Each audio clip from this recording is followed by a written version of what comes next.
നമുക്കപ്പോൾ കട്ട്ലേറ്റിനുള്ള ഇൻഗ്രീഡിയൻസ് എന്തൊക്കെയാണെന്നുള്ളത് നോക്കാം. ഇവിടെ ഒരു 2 ബീട്രൂട്ട് ചോപ്പ് ചെയ്ത് വെച്ചിട്ടുണ്ട്. പിന്നെ 2 ക്യാരറ്റും ചോപ്പ് ചെയ്ത് വെച്ചിട്ടുണ്ട്. ഒരു 2 വലിയ മുളക് ഇതേപോലെ അരിയുക. പിന്നെ ഒരു 5 കൊമ്പല കറിവേപ്പിൻ്റെ ഇല.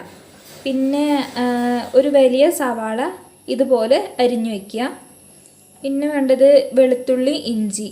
അത് ഒരു 5 അല്ലി വെളുത്തുള്ളിയും അതേ അളവിൽ ഇഞ്ചി എടുക്കുക.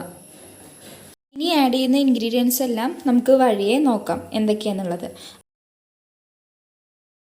അപ്പോൾ ഫസ്റ്റ് ഞാനൊരു പാത്രം വെച്ച് കൊടുത്തിട്ടുണ്ട്. ഇനി കുറച്ച് ഓയിൽ ഒഴിച്ച് കൊടുക്കുക. ഞാനിവിടെ എടുക്കുന്നത് കോക്കനട്ട് ഓയിലാണ്. നിങ്ങൾക്ക് വേണമെങ്കിൽ സൺഫ്ലവർ ഓയിൽ എടുക്കാം. എന്നിട്ട് ആവശ്യത്തിനുള്ള ഓയിൽ ഒഴിച്ച് കൊടുക്കുക. എന്നിട്ട് ഫ്ലെയിം ഒന്ന് ഓൺ ചെയ്ത് കൊടുക്കുക. ഒരു മീഡിയത്തിലിട്ടിട്ടുള്ളൂ. എണ്ണ ഒന്ന് ചൂടാവട്ടെ നന്നായിട്ട്. എണ്ണ നന്നായി ചൂടായി വന്നിട്ടുണ്ട്. അപ്പോൾ നമുക്ക് ആദ്യം മുളക് ഇട്ട് കൊടുക്കാം.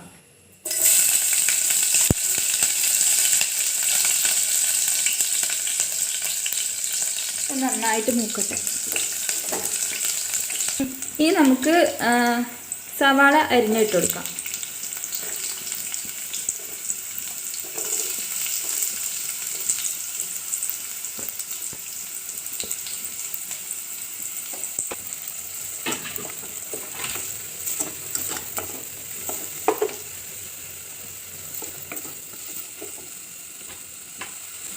തീയൊന്ന് കൂട്ടി കൊടുത്തിട്ടുണ്ട് കേട്ടോ.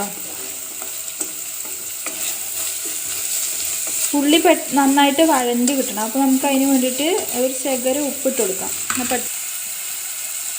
ഒരല്പം ഉപ്പിട്ട് കൊടുക്കുന്നുണ്ട്.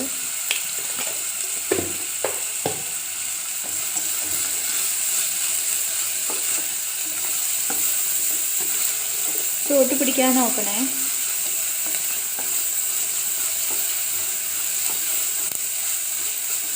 ആ സമയം കൊണ്ട് നമ്മൾ ഇനി ചെയ്യാനുള്ളത് അരിഞ്ഞു വച്ചിരിക്കുന്ന വെളുത്തുള്ളി, ഇഞ്ചി, കറിവേപ്പിൻ്റെ ഇല ഇതെല്ലാം കൂടി ഒന്ന് അരച്ചെടുക്കണം. അധികം വെള്ളം ചേർക്കാതെ വേണം നമ്മൾ അരയ്ക്കാനായിട്ട്. 1 സ്പൂണ് വെള്ളം മാത്രമേ കൂട്ടാൻ പാടുള്ളൂ. ഉള്ളി നന്നായിട്ട് വഴണ്ടി വന്നിട്ടുണ്ട്. നമുക്കിനി അരച്ച് വെച്ചിട്ടുള്ള എന്തൊക്കെയാണ് കറിവേപ്പിൻ്റെ ഇല, ഇഞ്ചി, വെളുത്തുള്ളി അത് ആഡ് ചെയ്തിട്ട് കൊടുക്കാം.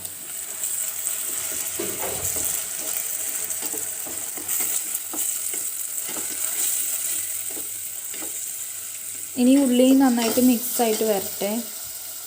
ഒരു പച്ചച്ചോയല്ലേ, അതൊന്ന് വിട്ടു പോകണം. അതുവരെ ഒന്ന് മൂക്കണം.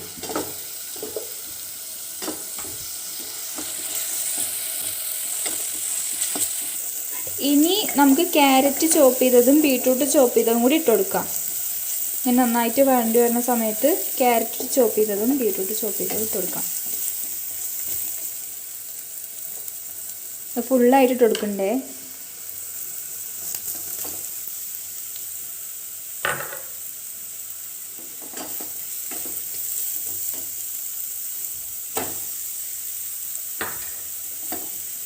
നമ്മളിത് വേവാൻ വേണ്ടിയിട്ട് വെള്ളമൊന്നും ആഡ് ചെയ്യരുത് കേട്ടോ.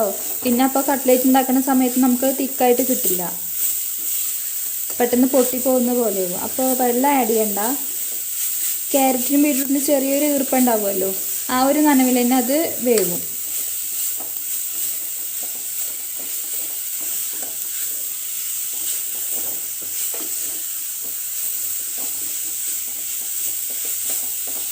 ഒരല്പം ഉപ്പും കൂടി ഇട്ട് കൊടുക്കുക. നേരത്തെ കുറച്ച് ഉപ്പില്ല ഇട്ടിട്ടുണ്ടായിരുന്നുള്ളൂ.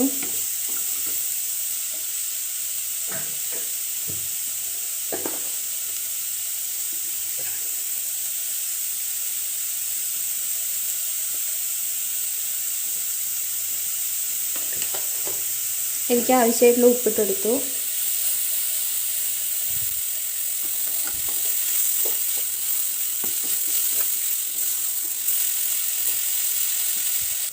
അത്യാവശ്യം നന്നായിട്ട് വെന്ത് വന്നിട്ടുണ്ട് കേട്ടോ. അപ്പോൾ ഇനി നമുക്കിതിൽ മുളക് ആദ്യം നമ്മൾ ഇട്ട് കൊടുത്തിട്ടുണ്ടല്ലോ, നമ്മൾ മുളക് പൊടി കട്ട്ലേറ്റിൽ ചേർക്കില്ല. ബാക്കിയുള്ള മസാലകളൊക്കെ ഇട്ട് കൊടുക്കാം. 1 ടീസ്പൂണ് മല്ലിപ്പൊടി, പിന്നെ കുരുമുളക് പൊടി 1/2 ടീസ്പൂണ്. അത് എരിവിനനുസരിച്ച് നമുക്ക് എരിവ് കൂടുതൽ വേണമെങ്കിൽ അതിനനുസരിച്ച് ചേർക്കാം. ഞാനിവിടെ 1/2 ടീസ്പൂൺ എടുത്തിട്ടുള്ളൂ. ഇനി ഒരല്പം ഗരം മസാല, 1/2 ടീസ്പൂൺ തന്നെ ഇല്ല, അതൊരു ഫ്ലേവർ കിട്ടാൻ വേണ്ടിയിട്ട് മാത്രം ഇട്ട് കൊടുക്കണതാണ്. ഇനി ഒരല്പം മഞ്ഞൾപ്പൊടി, അത് ഏകദേശം ഒരു 1/2 ടീസ്പൂൺ ഇട്ട് കൊടുക്കാം. നന്നായിട്ടത് മിക്സ് ചെയ്യാം. അപ്പോൾ അതാ വെള്ളമൊക്കെ നന്നായി വറ്റിയിട്ടുണ്ട്. ക്യാരറ്റും ബീട്രൂട്ടൊക്കെ നന്നായി വെന്ത് വന്നിട്ടുണ്ട്. നന്നായിട്ട് മിക്സ് ചെയ്ത് കൊടുക്കുക.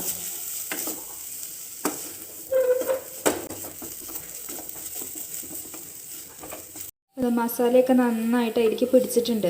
ഇനി നമുക്ക് ഇതിലേക്ക് ആഡ് ചെയ്യേണ്ടത്, ഞാനിവിടെ ഉണ്ടാക്കി വെച്ചിട്ടുണ്ടേ, ഉരുളൻകിഴങ്ങ് മഞ്ഞൾപ്പൊടി ഉപ്പ് കൂടി ചേർത്തിട്ട് വേവിച്ചെടുത്തിട്ട് ഉടച്ചിട്ടിട്ടുള്ളതാണ് ഈ സംഭവം കാണുന്നത്. അതായത് നമ്മൾ ഉരുളൻകിഴങ്ങ് വേവിക്കുന്ന സമയത്ത് അരിഞ്ഞിട്ട് വേവിക്കരുത്, ഡയറക്റ്റായിട്ട് തൊലി കളയാതെ വേവിക്കുക. എന്നിട്ട് വെന്തതിന് ശേഷം തൊലി കളഞ്ഞിട്ട് എടുക്കുക, അല്ലെങ്കിൽ വെള്ളം അധികമാവാൻ ചാൻസ് ഉണ്ട്. നമുക്കപ്പോൾ ഇതും കൂടി ആഡ് ചെയ്ത് കൊടുക്കാം. ഇനി മുറുക്ക പിടിച്ചോട്ടോ, ആഡ് ചെയ്തോ, മുഴുവട്ടെടുത്തോ.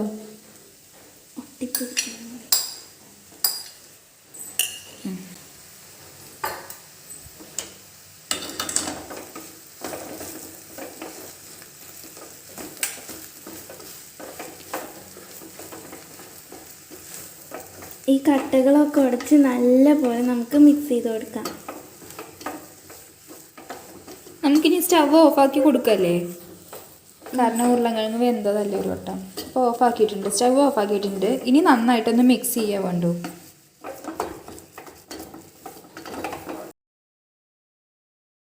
നന്നായിട്ടൊന്ന് മിക്സ് ചെയ്തോ. ഇപ്പം ഇതാ നമ്മുടെ മസാലക്കൂട്ട് റെഡി ആയിട്ടുണ്ട്. ഇനി ഉപ്പും എരിവൊക്കെ പാകല്ലേ എന്നൊക്കെ ഒന്ന് നോക്കുക കേട്ടോ. അത് ഞാൻ നോക്കാം. ഇനി നമുക്ക് പ്യൂർ വെജായിട്ടല്ല ഉണ്ടാക്കുന്നത്, ചെറിയൊരു, അതായത് ഇനി ഇത് കട്ട്ലേറ്റ് ഉണ്ടാക്കുന്ന സമയത്ത് നമ്മൾ ശരിക്ക് വെജാണെങ്കിൽ മൈദ മാവ് ഉണ്ടാക്കിയിട്ട് അതിൽ മുക്കിയിട്ടാണ് നമ്മൾ എണ്ണയിലിട്ട് പൊരിക്കുക. ഞാനിവിടെ മുട്ടയാണ് എടുക്കണത്, എനിക്ക് അതിലേറെ ഇഷ്ടം മുട്ടയാണ്. അപ്പോൾ നിങ്ങൾക്ക് വെജ് തന്നെ വേണമെന്നുണ്ടെങ്കിൽ മൈദ മാവ് ഉപയോഗിച്ചിട്ടുണ്ടാക്കാം. ഇവിടെ എടുക്കുന്നത് മുട്ടയാണ്. നമുക്കൊരു 2 മുട്ട എടുക്കാം. ഓടിപ്പോയി ഫ്രിഡ്ജിൽ നിന്ന് 2 മുട്ട എടുത്തിട്ട് വാ. മുട്ട എടുത്തിട്ട് വരട്ടെ. യെസ്, 2 മുട്ട എടുത്തിട്ടുണ്ട്. നമുക്ക് ആദ്യം ആവശ്യത്തിനനുസരിച്ചെടുക്കാം. ആദ്യം ഒരു മുട്ട എടുക്കാം. ആദ്യം നമുക്ക് ഒരു മുട്ട ഒട്ടിച്ചൊഴിക്കാം. അയ്യോ, ഇനി നമുക്കിതൊന്ന് മിക്സ് ചെയ്യണം. നമുക്ക് വേണമെങ്കിൽ സ്പൂൺ വെച്ചിട്ട് മിക്സ് ചെയ്യാം. ഞങ്ങളിവിടെ ചെറിയൊരു വിസ്ക് എടുത്തിട്ടുണ്ട്. അപ്പോൾ ഒന്ന് മിക്സ് ചെയ്തെടുക്കുകയാണ്. അപ്പോൾ ഒരു മുട്ട മതിയാവും. ഇങ്ങനെ ബീറ്റ് ചെയ്യുമ്പോൾ നമുക്ക് സംഭവം അളവ് കൂടി കിട്ടുമല്ലോ. ഒരു മുട്ട മതിയാവും. നമുക്ക് ബ്രെഡ് ക്രഷ് ഉണ്ടാക്കാം. അത് മതി ഉണ്ണി ബീറ്റ് ചെയ്ത്. ഇതാ മിക്സിയിലിട്ടിട്ട് ബ്രെഡ് ചെറുതായിട്ട് പൊട്ടിച്ചിട്ടിട്ട് ഒന്ന് പൊടിച്ചെടുത്തിട്ടുണ്ട്. നമുക്കിനി കട്ട്ലേറ്റ് ഉണ്ടാക്കാം. നമ്മുടെ മസാലക്കൂട്ട് ഇത് അവിടെ ഇരിക്കുന്നുണ്ട്. ഒന്ന് ചൂട് വിട്ടിട്ടുണ്ട്. അപ്പം നമുക്കിത് കുഴച്ചെടുക്കാൻ പരുവത്തിലായിട്ടുണ്ടാവും. നന്നായിട്ട് ഒന്നും കൂടി ഒന്ന് മിക്സ് ചെയ്ത് കൊടുക്കുക. ചൂടൊക്കെ നന്നായിട്ട് ആറിയിട്ടുണ്ട്. നമുക്കിനി ഇനി ആവശ്യമുള്ളത് ഇതുപോലത്തെ ഒരു അടപ്പാണ്.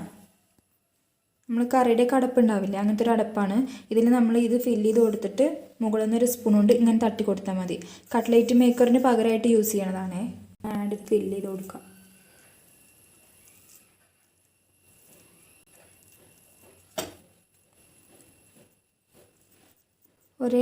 ഒന്ന് ലെവലാക്കി കൊടുക്കാം കേട്ടോ. വേണമെങ്കിൽ കൈ കൊണ്ട് നമ്മൾ ചപ്പാത്തിക്ക് ഉരുളയൊക്കില്ലേ അതുപോലെ ആക്കിയിട്ട് ഇതിൽ വെച്ച് കൊടുത്താലും മതി. അപ്പോൾ അങ്ങനെ ചെയ്തു. നമുക്കിത് അവിടെ മുകളിലൊന്ന് തട്ടി കൊടുത്താൽ മതി. ആ ഷേപ്പിൽ നമുക്ക് കിട്ടിയിട്ടുണ്ട്. സൈഡ് ചെറുതായിട്ടൊന്ന് കറക്റ്റ് ആവാണ്ടല്ലേ. നമുക്കിത് കൈ കൊണ്ട് തന്നെ എടുത്ത് നോക്കാം. കൈ കൊണ്ട് ഇതങ്ങനെ എടുക്കുക, ഒന്നിങ്ങനെ ഉരുട്ടി കൊടുക്കുക, ഇതങ്ങനെ വെച്ച് കൊടുക്കാം. ഒന്നും കൂടി പെർഫെക്റ്റ് ആയിട്ടുണ്ട്. അതുപോലെ ബാക്കി കൂടി ഫില്ല് ചെയ്തെടുക്കാം. മസാല ഫുൾ ഇതേപോലെ ഷേപ്പ് ചെയ്തെടുത്തിട്ടുണ്ട്. ഇനി നമുക്ക് ചെയ്യാനുള്ളത്, ഇവിടെ ബ്രെഡ് ക്രംസ് ഉണ്ടാക്കി വെച്ചിട്ടുണ്ട്, മുട്ടയൊന്ന് ബീറ്റ് ചെയ്ത് വെച്ചിട്ടുണ്ട്. ഈ ഓരോ കട്ട്ലേറ്റും നമ്മൾ മുട്ടയിലൊന്ന് മിക്സ് ചെയ്തിട്ട് ഈ ബ്രെഡ് ക്രംസിലിട്ടിട്ട് ഒന്ന് ഫുള്ള് ഇതാക്കി എടുത്തിട്ട് നമ്മൾ എണ്ണയിലിട്ട് പൊരിച്ചെടുക്കാം. അത്രേ ചെയ്യാനുള്ളൂ. ഇനിയിപ്പോൾ മുട്ട ഫുൾ വെജ് ആക്കണമെന്നുണ്ടെങ്കിൽ ഞാൻ പറഞ്ഞില്ലേ, മുട്ടയ്ക്ക് പകരം ഇതേപോലെ മൈദയുടെ മാവ് ഉണ്ടാക്കിയാൽ മതി, കോൺഫ്ലോറോട് ചേർത്തിട്ട്. അങ്ങനെയായാലും കുഴപ്പമില്ല. നമുക്ക് എണ്ണ ചൂടാക്കാൻ വയ്ക്കാം. ആവശ്യമുള്ള നന്നായിട്ട് മുങ്ങി കിടക്കുന്ന തരത്തിൽ എണ്ണ, നമുക്കിവിടെ എണ്ണ ഒഴിച്ചു കൊടുക്കാം. ഞാൻ കോക്കനട്ട് ഓയിലാണ് എടുക്കുന്നത്, സൺഫ്ലവർ ഓയിലായാലും കുഴപ്പമൊന്നുമില്ല. അത്യാവശ്യം മുങ്ങി കിടക്കാൻ തരത്തിലുള്ള. സ്റ്റവ് ഓൺ ആക്കിയിട്ടുണ്ട്. എണ്ണ നന്നായിട്ട് ചൂടാവട്ടെ. നന്നായി ചൂടായിട്ടുണ്ട്. നമുക്ക് കട്ട്ലേറ്റ് ഓരോന്നോരോന്ന് എടുത്തിട്ട് പൊരിച്ചെടുക്കാം. ആദ്യം മുട്ടയുടെ ഈ ഇതിലൊന്ന് ഇതാക്കിയെടുക്കുക. ബ്രെഡ് ക്രംസിലൊന്ന് ചുറ്റിച്ചെടുക്കാം. എല്ലാ ഭാഗത്തേക്കും ഒന്ന് പിടിച്ച് വരണത്തിൽ നമുക്ക് പൊരിച്ചെടുക്കാം.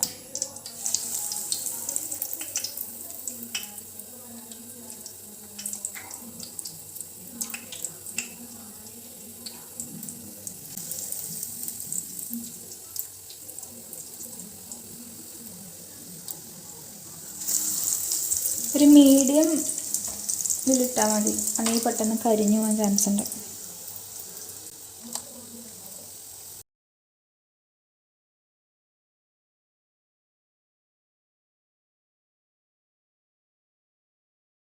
നമ്മുടെ കട്ട്ലേറ്റ് ഇവിടെ റെഡി ആയിട്ടുണ്ട്. നമുക്ക് ബേക്കറിയിൽ നിന്ന് കിട്ടുന്ന അതേ ടേസ്റ്റുള്ള കട്ട്ലേറ്റാണ്. എല്ലാവരും ട്രൈ ചെയ്ത് നോക്കുക, ഫീഡ്ബാക്ക് അറിയിക്കുക. Okay, thank you.